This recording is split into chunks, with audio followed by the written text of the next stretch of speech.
Do you know what payment methods are actually the most secure when buying things online? We've all used online purchases, and getting to the payment methods section, we've got a long list of options. So what I'm going to do is go through very quickly the 5 most common types of payment methods from worst to most secure to help inform when you're using your next payment. So the number 5th worst on the list of general options is direct debit or bank transfers. These are the least secure because this is direct to account.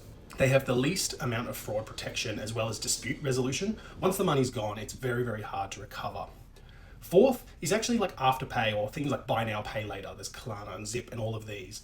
These have a little bit more security, but they're often less regulated than credit cards and banking institutions with weaker fraud protection. The card is still linked, so there's still account compromise risk.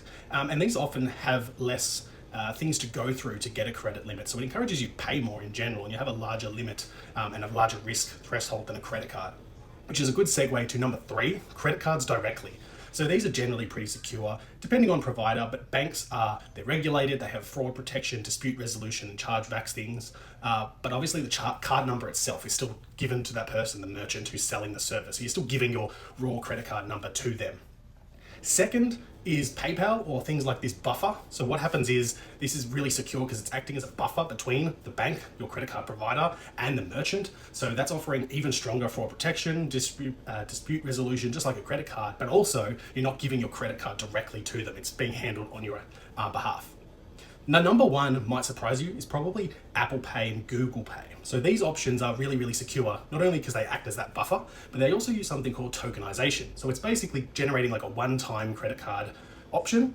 It's kind of a random string that just gets discarded after that payment. So it's transactional only, and also using your phone security on top. So you probably have Face ID or fingerprint or even PIN. It's an additional layer of authentication needed. So this is actually probably the most secure way of doing these transactions. So next time you're making an online purchase, think about these options, and hopefully you can pick the most secure option as well.